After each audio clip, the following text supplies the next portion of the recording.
สวัสดีครับพ่อแม่พี่น้องทุกผู้ทุกคนนะครับเนาะแรงนี้เฮาก็มาสรุปให้พ่อแม่พี่น้องเบิ่งเนาะพี่น้องเนาะมาสรุปให้พ่อแม่พี่น้องฟังว่า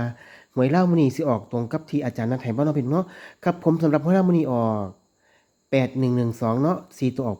8112 3ตัวออก112เนาะบน2ตัวล่างออก81พี่น้องเอ้ยบ่ถูกแต่ลักหัวบ่ถูกแต่ลักเสาอีกแล้วมื้อนี้เนาะ12ให้ตรงๆเลย เม็ดเดียวผมให้9012เนาะเป็นตัวหนังสือแล้วก็เป็นคำพูดด้วยเนาะไปย้อนดูคลิปเก่าๆของเมื่อกลางวันได้เลยเนาะว่าให้จริงหรือเปล่าให้จริงแต่จริงตรงปกไม่จกตาเนาะสำหรับลาวพัฒนาวันนี้ของอาจารย์นัทพารวยให้12แตก12เข้า12จังๆเลยพี่น้องเอ้ยบ่ถึกแต่ละหัวกับปักเสาคือเก่าเลยพี่น้องช่วยคนปลดหนี้ได้อีกเยอะแยะหลายครั้งแล้วเนาะเป็นยังไงพี่น้องมานกันบ่เนาะสุดยอดสุดปังสุดยอดเลย บอกแล้วว่าณมีติณเป็นติณมีติไม่ธรรมดาเนาะใครสวดก็ได้คิดดีทำดีเนาะเชื่อในศรัทธาบารมีก็เกิดเชื่อในสิ่งที่ผมบอกผมให้ไปคาถาก็จะเกิดขึ้นกับเราเนาะสิ่งที่ดีๆก็ตามมาพี่น้อง12บ่คุยบ่ท่าเนาะช่องอื่นคอนเทนต์เนาะหลัง2ทุ่มครึ่งจังมาให้112แม่นคักแม่นแน่นะพี่น้องเนาะช่องอื่นสำหรับช่องอื่นเนาะช่องใดก็บ่รู้หาบ่รู้คือกันไปติดตามเองเนาะ ก่อนออกบ่เห็นให้จักเที่ย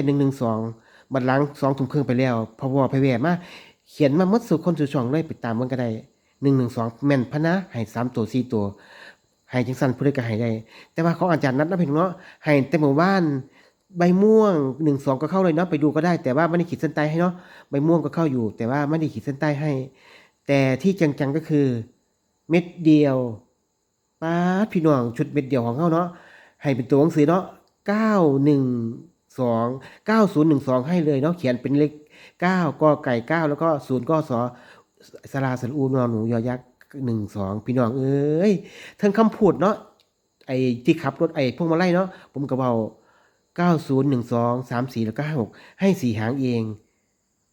คลิปเก่าๆไปย้อนฟังย้อนเบิ่งย้อน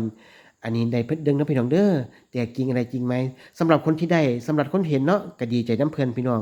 ดีใจหลายหลายแม่ๆไอ้ซุ่มเก่านั่นล่ะซุ่มเพิ่นถูกคือเก่าล่ะพี่น้องซุ่มเพิ่นถูกไอ้เมื่อวานไอ้2ไอ้ซุ่มเพิ่นถูกไอ้2499ล่ะมื้อนั้นล่ะพี่น้อง24ล่ะเพิ่นได้อีกแล้วงวดนี้ก็ได้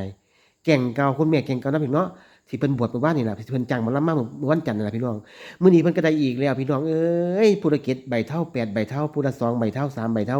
ผู้ละ1ใบเท่าเนาะพี่น้องเอ้ยเป็นแต่ม่วนเป็นไงมื้ออื่นเช้านี่ล่ะ เขาเจ้าสิจ้างรถแห่อีกว่าซั่นนะเขาเจ้าเว้ากันแล้วตุ่มกันแล้วเนาะพี่น้องเนาะโอเคครับผมสำหรับราวพระธรรมนี้ผมก็ซอยได้ไอ้เท่าที่ซอยเนาะพี่น้องเนาะผู้ใดบ่เห็นผู้ใดบ่นั่นก็อยากให้ติดตาม